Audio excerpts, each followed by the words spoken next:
Exodus chapter 39.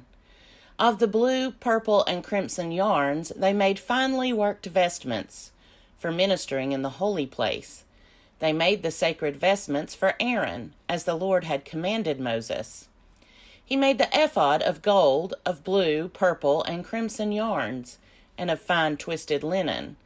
Gold leaf was hammered out and cut into threads to work into the blue, purple, and crimson yarns, and into the fine twisted linen in skilled design.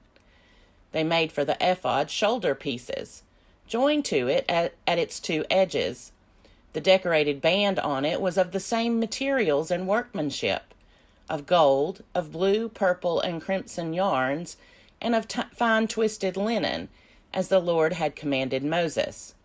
The onyx stones were prepared, enclosed in settings of gold filigree, and engraved like the engravings of a signet, according to the names of the sons of Israel. He set them on the shoulder pieces of the ephod, to be stones of remembrance for the sons of Israel, as the Lord had commanded Moses. He made the breastpiece, in skilled work, like the work of the ephod, of gold, of blue, purple, and crimson yarns, and of fine twisted linen. It was square. The breastpiece was made double, a span in length and a span in width when doubled. They set in it 4 rows of stones.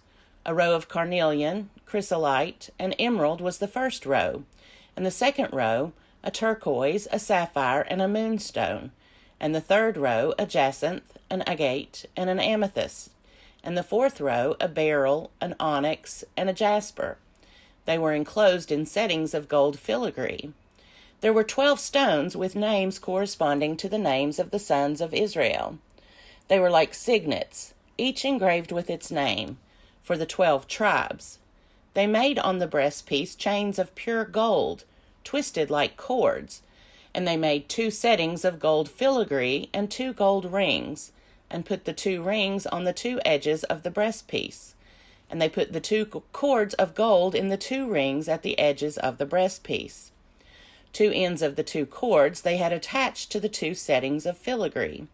In this way they attached it in front to the shoulder pieces of the ephod. Then they made 2 rings of gold and put them at the 2 ends of the breastpiece on its inside edge next to the ephod. They made 2 rings of gold and attached them in front to the lower part of the 2 shoulder pieces of the ephod, at its joining above the decorated band of the ephod. They bound the breastpiece by its rings to the rings of the ephod with a blue cord, so that it should lie on the decorated band of the ephod, and that the breastpiece should not come loose from the ephod, as the Lord had commanded Moses. He also made the robe of the ephod woven all of blue yarn, and the opening of the robe in the middle of it was like the opening in a coat of mail, with a binding around the opening so that it might not be torn. On the lower hem of the robe they made pomegranates of blue, purple, and crimson yarn, and of fine twisted linen. They also made bells of pure gold, and put the bells between the pomegranates on the lower hem of the robe all around, between the pomegranates.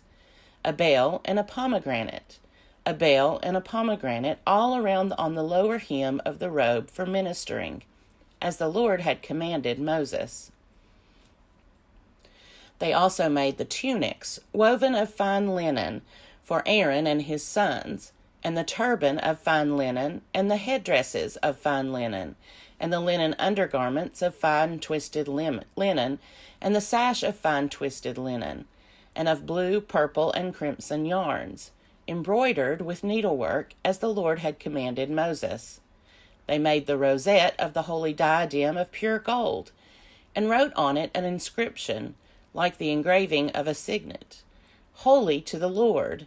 They tied to it a blue cord to fasten it on the turban above, as the Lord had commanded Moses. In this way all the work of the tabernacle of the tent of meeting was finished. The Israelites had done everything just as the Lord had commanded Moses. Then they brought the tabernacle to Moses, the tent and all its utensils, its hooks, its frames, its bars, its pillars, and its bases.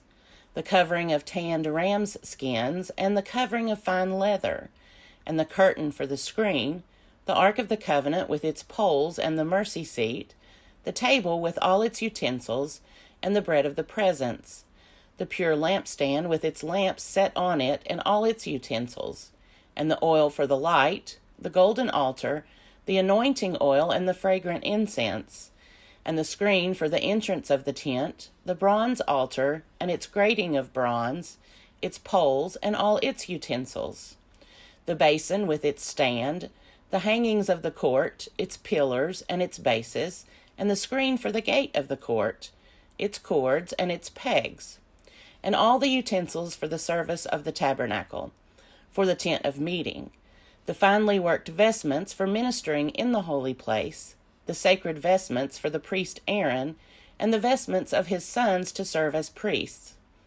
The Israelites had done all of the work just as the Lord had commanded Moses. When Moses saw that they had done all the work just as the Lord had commanded, he blessed them. Exodus chapter 40. The Lord spoke to Moses, "On the first day of the first month you shall set up the tabernacle of the tent of meeting. You shall put in it the ark of the covenant, and you shall screen the ark with the curtain.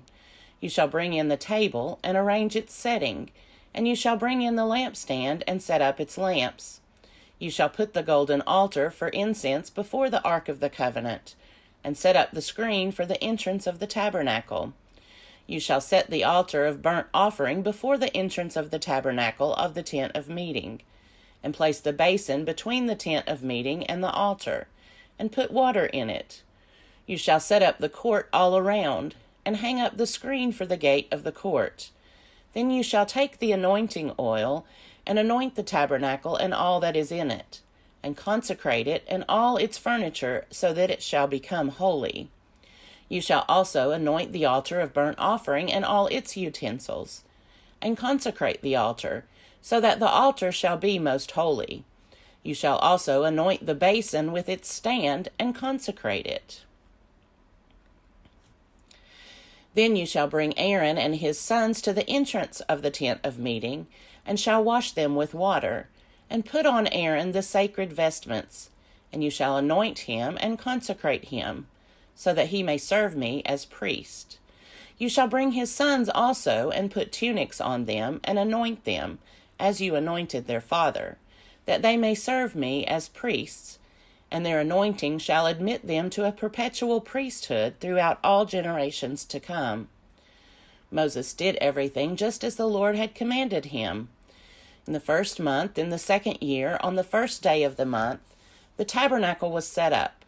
Moses set up the tabernacle, he laid its bases, and set up its frames, and put in its poles, and raised up its pillars. And he spread the tent over the tabernacle, and put the covering of the tent over it, as the Lord had commanded Moses. He took the covenant and put it into the ark, and put the poles on the ark, and set the mercy seat above the ark. And he brought the ark into the tabernacle, and set up the curtain for screening, and screened the ark of the covenant, as the Lord had commanded Moses.